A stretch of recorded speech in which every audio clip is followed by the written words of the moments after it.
Good morning. Welcome back. This is Davis one more time at Channel A TV Podcast. We have a special guest in the house, all the way from Oregon State. Welcome. Hello, how are you? So glad to be here. I'm glad you made it. You know, for a second I was like, is she gonna wake up? Because we had a long night. We had a long night, I know. But yeah, it's funny because I have a cat. My cat actually wakes me up super early every morning. How is that so? Like, what happens? He just wants me to get up and either feed him or play with him, which is so funny. So I actually have this internal clock, I feel like now, that just wakes me up early regardless. Right, regardless of where you are. Yes. Yeah, that's funny. So, ladies and gentlemen, thank you for tuning in. We are live here in Seattle, Washington, and we have a pleasure and a privilege to have the presence of the reigning Miss Oregon, Washington, USA. Yes. Miss NATALIE. I know, so excited. I give up my title in 1 month. I know, so sad. I've had the most amazing year, but you know, I'm holding on tight for the next 30 days. Yeah.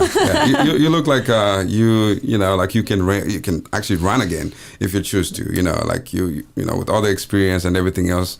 You know, physically you look great. Thank you. Everything mentally, your experience. So that's good, man. You have a good story, good run. So that's incredible, man. So welcome. Thank you. Seattle's weather is not different from Oregon, so it's not different. No, sometimes I feel like it might be a little bit cloudier. Oh, here? Yes. Come on, man. I know. I'm sorry to say that, but it's just in your mind. Maybe I'm biased. I don't know.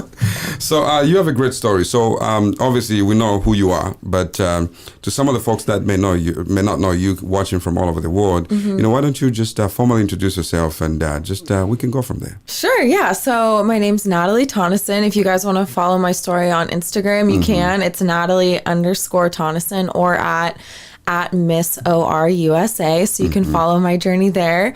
But just a little bit about me. I was born and raised in Portland, Oregon. I'm a native Oregonian, which is rare now, and I'm sure that you know in Seattle, there's a lot of people moving to the Pacific Northwest because it is such an amazing place to live. Absolutely. And that's why I've stayed there for so long, because I really love it so much, and I don't think that I would have wanted another sash to be across my chest going to Miss USA, just because I have so much Oregon pride. I really, really love living there and being there. I currently work at the Nike World headquarters. Yes. Yes, I'm a golf account manager. So that basically just means that I work with outside sales reps. One of my main accounts right now is actually Disney. So I work with all the Disney headquarters in Florida and getting all of their apparel and headwear, you know, with like the Disney Mickey Mouse logo and stuff on it. So yeah, it's really cool. It's fun to work with them. So you get to see all the designs before the rest of us see it.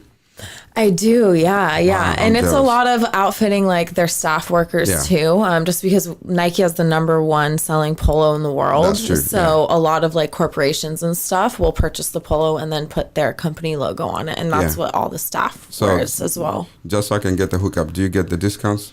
I do, and without tax too in Oregon. Oh my goodness. I do. I can give you a Nike.com pass after this. Great. Well, now you can change because the whole world knows that you're gonna hook me up. So good. Yeah. So you know, just it's been a good run for you, right? It has, yeah. Let's just go back, all the way back. You know, how old were you when you started thinking about competing in pageantry? I was 18 years old when I started competing in pageants. I was on the cheer team, and I was the captain of my team my senior year. And my high school cheer coach actually encouraged me to compete because she had competed back when she was a senior in high school and had got first runner-up at Miss Oregon Teen USA. Yeah. So she just thought that, you know, this is a good leadership opportunity for you outside of cheer, maybe if you're not going to be continuing to do cheer, or if you want to pick up something else. Yeah. So I honestly just looked into it. I had watched pageants my whole life, and I was always into like the glitz and glam of pageants. Right. I loved watching that on TV. I saw you last night. I'm like, okay, I always loved that. So once I had that initial push, and I finally looked it up on the internet, printed out all the paperwork, and I'm like, hey, Mom and Dad, what do you think about me doing this? And I ended up competing as a senior in high school. I got 4th runner-up, and I just thought, okay, well, you know, I can do this. And I remember I can do this from here. And I remember looking at the current Miss Oregon USA and just like idolizing her. I looked up to her so much. Right. And I knew that there was a lot of ways that I could grow, and pageantry was just the outlet for me to do that. how did your parents get it? Obviously, you have a lot of support. Like we can see your dad is watching you, so which means he's had your eyes on you, just making sure you're doing all the right things as you should be. So how much support did you get from your parents? Because not everybody gets the opportunity to do that. Yes, I got so much support from my parents. My mom actually has gone on almost every single trip that I have gone to in the United States. Yeah. So she came to New York Fashion Week with me. She came to Anaheim last week with me. We judged National American Miss together, which is fun. Oh my gosh, we had so much fun. We were there over Thanksgiving together. So this has been another opportunity for us to bond and just be together, which is something that I can really, really appreciate. Yeah, and you're going to go into the next chapter of life, with those memories, and you can apply the same concepts of, being with your family, God willingly, and all that good stuff. So shout out to your dad and your mom out there. And my dad is so supportive too. So, and he's really funny. When I was at Miss USA, he only calls me by Miss Oregon. So like if we're on a family vacation and he sees me from across the pool or something, he's like, "Hey, Miss Oregon, hey, over there." It sounds like he has a sense of humor. He's so funny. Yes. My dad is hilarious. Yeah, that's your dad. So I'm not really surprised. Yeah. And I've enjoyed that. Yeah. So outside pageantry, what are some of the things that you love to do? Oh my gosh. So I love to dance. That's something that I've stuck with ever since college. I was a dancer at Oregon State University. That kind of strung from me doing dance and gymnastics as a child. And then moving into doing cheer in high school, we competed every year and we would have a dance portion in our competition section. Right. And that was always my favorite part. Like that was the portion of the competition where I felt like I lit up the most. Yeah. And then going into college, it was funny to see that transition into dance and just knowing that like, okay, this is what I was meant to do was be a dancer, not necessarily a cheerleader. Yeah. And it's just such a fun way for me to express myself, for me to work out, for me to kind of like get outside my body. Yeah. And that's just something that I love to do. Fitness is a huge part of my life. Yeah. So that's kind of a way for me to stay active.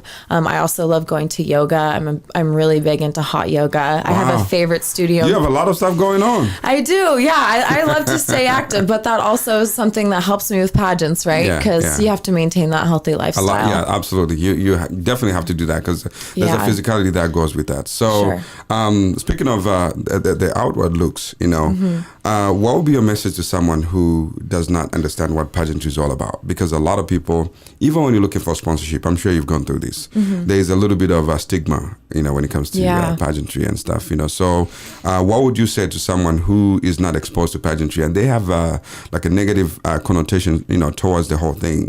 What would you say to them? I would invite them to come to the pageant. Oh, yeah? Yeah, and tell them to come watch, right? Because I think once you actually see a pageant live and you hear everything that the girls are doing, when you read the bios, when you're actually in the mix of everything, it's kind of astounding to see all the accomplishments that girls in pageantry are doing. Yeah. And I think that it's really easy to just see what's on TV. And Miss America and Miss USA are the only two pageants that are on TV. Any other pageant, you have to stream live or figure out what channel it's going to be on. Exactly. Which isn't usually a channel that everyone can watch. Yeah. So I think that it's just something that, I would tell them to maybe take an inside look. Yeah. Yeah. That's incredible. That's a great answer. So, by the way, shout out to Northwest Productions. Maureen and David, they've done an amazing job to kind of, make sure that they're taking care of you guys and just creating opportunities, moving forward and, making sure that everybody's ready and without really taking sides. But, shout out to Maureen, man. Just I know. Hardworking Maureen, woman. If you're watching, she might actually be watching. Oh, hi, Amani. She said hi. Say what's up to Amani. She landed. Hi, everyone. Yes, that's so funny. But Maureen, if you're watching, she actually might be because she usually will pop on if I'm live. Yeah. I love you so much. She has been the most amazing director ever. Absolutely. She has provided so many opportunities for the title holders, and I can't thank her enough because she's always inviting new people to her events and making sure that we are introduced to them. And if that's a person that we want to talk to and maybe like see what their interests are and what they do for a living and get into that field, like she makes that happen for us. And I know that regardless of if I'm wearing the sash or not, that she's always going to be there for me. Yeah. And she's my pageant mom. I have so much love for Maureen. And David's obviously awesome. Yeah, David is as he's well, like everybody's dad. He's just in the background. He is. No, he is. Yeah, right? That's like pageant boyfriends, pageant dads. Right. They just kind of stand in the background and they're there for support. Yeah, speaking of boyfriends, so where are you in life now? You have the platform. We're not being controlled, so you can say whatever you want to say. True or false.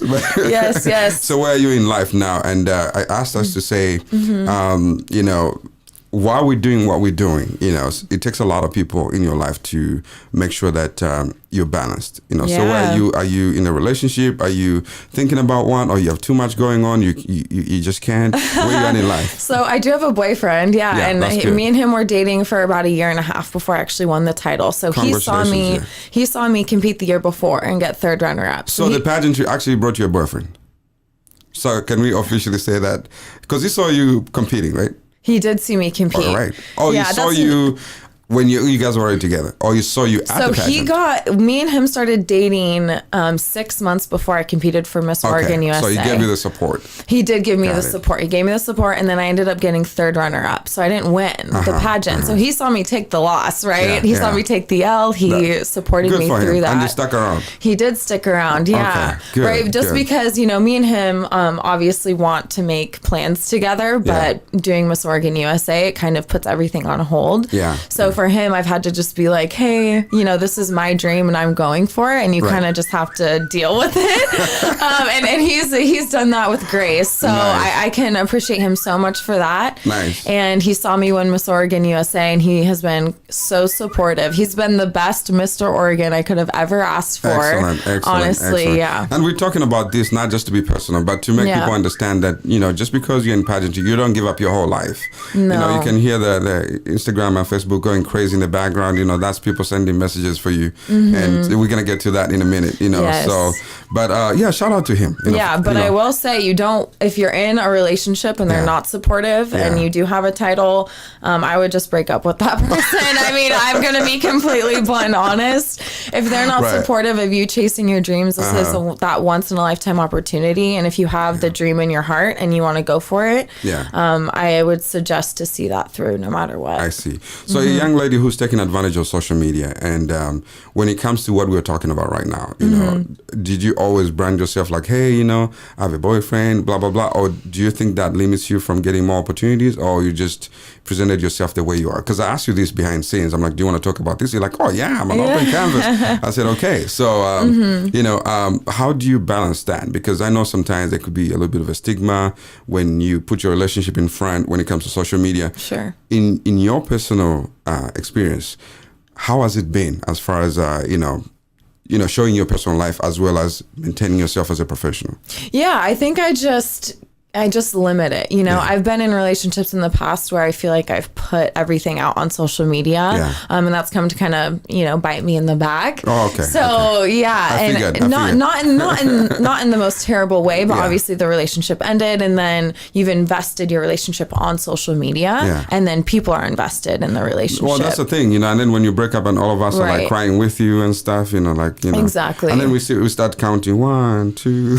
You're like, how many weeks has it been since they've posted? Did they break up? Right. Right. So I think that I've just tried to keep it more on the down low. Not that I don't post about my boyfriend, because I do. I absolutely love him, but we're also secure enough in the relationship where I don't necessarily feel like I have to post about him 24/7 for him to know that I care about him and that we're secure in the relationship, right? Oh, absolutely.